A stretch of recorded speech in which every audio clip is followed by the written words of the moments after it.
உலக சுற்றுலா தினத்தை முன்னிட்டு புதுச்சேரி பாரதியார் பல்கலைக்கூட மாணவர்கள் உருவாக்கிய மணல் சிற்பங்கள் பார்வையாளர்களை வெகுவாக கவர்ந்தது.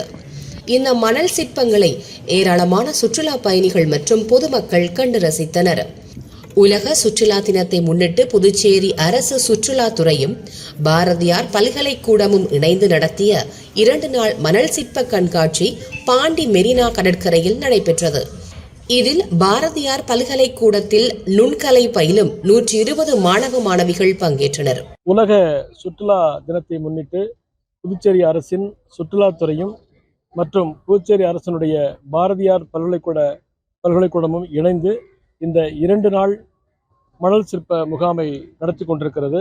அதாவது நாங்க 10 டீமா பிரிஞ்சு ஒவ்வொரு டீமுக்கும் 10 பேர் இருக்கோம். நாங்க என்ன கான்செப்ட் எடுத்திருக்கோம்னா பாண்டிச்சேரிய முதன்மைப்படுத்தி எடுத்திருக்கோம். புது கான்செப்ட்லாம் வச்சு டிஃப்ரெண்டா பண்ணிட்டு இருக்காங்க. புது எக்ஸ்பீரியன்ஸா இருக்கு. இதில் தாஜ்மஹால், தஞ்சை பெரிய கோவில், ஸ்ரீவில்லிபுத்தூர் கோபுரம், புதுச்சேரி அரவிந்தர், ஆயி மண்டபம், டாக்டர் அப்துல் கலாம் உள்ளிட்ட மணல் சிற்பங்கள் பார்வையாளர்களை வெகுவாக கவர்ந்தது.